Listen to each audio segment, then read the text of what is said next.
ভিডিওটির মাধ্যমে আমরা ক্লাস 8 এর ইংরেজি চ্যাপ্টার 4 এর প্যারাফ্রেজিং এন্ড রিফ্রেজিং এর 4.3 এর যে অ্যাক্টিভিটিজ আছে কিভাবে আমরা গ্রাফ চার্ট লিখবো এই বিষয়ে আলোচনা করব।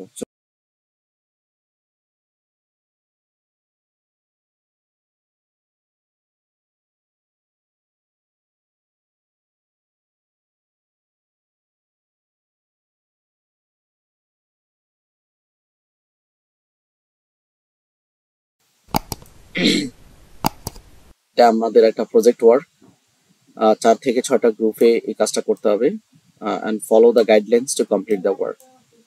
এখানে বেশ কিছু ডাটা আছে, বিশেষ করে এখানে আমরা ইনস্ট্রাকশনগুলো প্রথমে দেখে নেই। এই কাজটা করার জন্য যেহেতু প্রজেক্ট ওয়ার্ক, আমাদের বেশ কয়েকটা গ্রাফ চার্ট এখানে দেয়া হয়েছে। একটা হচ্ছে হাউস হোল্ড চোরস, এখানে আমরা দেখতে পাচ্ছি কুকিং, রান্না কে করে, ফাদার বা মাদার, তো কত পার্সেন্ট করে এটা পরবর্তী আমরা দেখবো। ওয়াশিং কে করে, তারপরে সার্ভিং ফুড কে করে, তারপরে ক্লিনিং কে করে, বা বিভিন্ন তথ্য আমরা পাবো। এখানে আমরা দেখতে পাচ্ছি একটা পাই চার্ট। এই পাই চার্টে এখানে তথ্য দেওয়া আছে যে মাদার কি করে, কত পার্সেন্ট করে, household chores done by the family members. তারপরে এখানে আবার একটা গ্রাফ দেখতে পাচ্ছি। এই গ্রাফে দেখলাম আমরা এখানে ফাদার, তারপরে সন, ডটার, মাদার, বিভিন্ন গ্রিড রয়েছে, তাদের হাউস হোল্ড অ্যাক্টিভিটিস তারা করে থাকে, কত পার্সেন্ট করে। আবার এখানে আরেকটা টেবিল আমরা দেখতে পাচ্ছি, এখানে কি কত পার্সেন্ট করে। এই 3-4টা গ্রাফের উপর ভিত্তি করে আমাদের কি করতে হবে, এই গ্রাফ বা চার্টটা ইলাস্ট্রেশন করতে হবে বা ব্যাখ্যা করতে হবে। তো এই কাজটা করার জন্য আমাদের কিছু ইনস্ট্রাকশন রয়েছে। প্রথমে আমরা কি করতে হবে, the student will learn develop graph, মানে এই লেসনটার মাধ্যমে শিক্ষার্থী কিভাবে গ্রাফ চার্ট ব্যাখ্যা করতে হয় বা গ্রাফ চার্ট কিভাবে লিখতে হয় এই বিষয়টা এখানে ব্যক্ত করবে বা শিখবে এই লেসনের মাধ্যমে।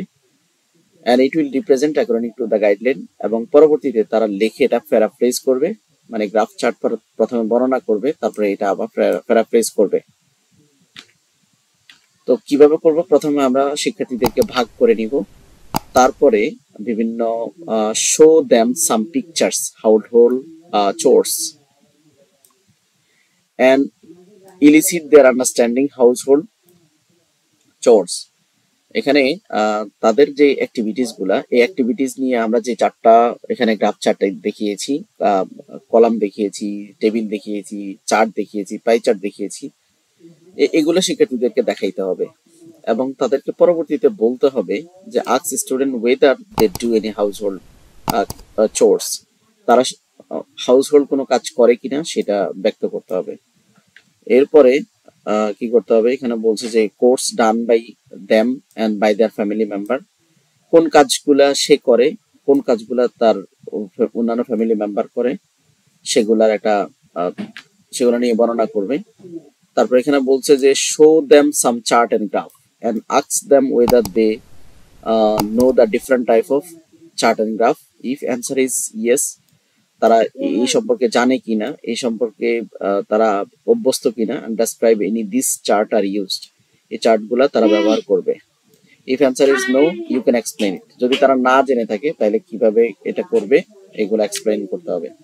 then tell students to go through the given guideline, help them to understand the guideline and ask students to make present by following guidelines। তো যাই হোক, মানে মূল কথা হচ্ছে এখানে গ্রাফ চার্টটা তারা করবে, টিচার তাদেরকে হেল্প করবে। ওকে, তো আমরা যেমন প্রথমে যে গ্রিডটা আছে, গ্রিডটা আমরা কমপ্লিট করে নিই। যেমন এখানে কুকিং, বিশেষ করে কুকিংটা কে করে, স্বাভাবিকভাবে কুকিংটা ফাদার বা মাদার করে। তা ওয়াশিং ক্লথসটা কে করে, মানে কাপড় ধোয়ার কাজটা করে মাদার ডটার। তারপর সার্ভিং ফুডটা কে করে, mother daughter. Washing dishes mother daughter. Grocery shop কে আনে, ফাদার সন। তারপর হচ্ছে ক্লিনিং বাথরুমস, এটা হচ্ছে ইচ মেম্বার, প্রত্যেক পরিবারের সদস্যরাই করে। লন্ড্রি বা আয়রন করে কে, সন অর ডটার। তারপর টেকিং আউট দ্য ট্রাশ, বিভিন্ন ময়লা আবর্জনা বাইরে ফেলে, সন অর ফাদার। তারপরে পেইং বিলস, বিল প্রদান করে কে, ফাদার। তারপর হচ্ছে সুইপিং, মাদার এন্ড ডটার। যাই হোক, এখানে স্টুডেন্টদের তথ্যের সাথে কিছুটা টিচারের তথ্য অমিলও হতে পারে, সমস্যা নাই, যে যেটা মনে করেন। তারপরে যে দ্বিতীয় যে গ্রিডটা আছে, এটা হচ্ছে এখানে যেমন মাদার কত পার্সেন্ট করে। আমরা তো এর আগে এখানে গ্রাফ দেখেছি যে মাদার কত পার্সেন্ট করে হাউস হোল্ড ওয়ার্ক, ডটার কত পার্সেন্ট করে, সন কত পার্সেন্ট করে, তারপরে ফাদার কত পার্সেন্ট করে, পার্সেন্টেজে দেয়া আছে। সো এই পার্সেন্টেজ গুলো আমরা লিখে ফেলবো। যে আমরা এখানে দেখতে পাচ্ছি 20% করে ফাদার, ব্রাদার করে কত পার্সেন্ট, 10%, আর সিস্টার করে 10%। তো যাই হোক, এরপরে আমরা ধরে নিলাম যে গ্রুপে আলোচনা করার পরে প্রিয় শিক্ষার্থীরা, তোমরা এই গ্রাফটা লিখেছ। The division of demographic chores এবং family members is shown in the pie chart.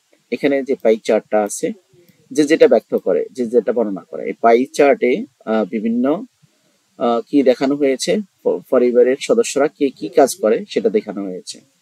Significantly the mother bear brunt of this duties. এখানে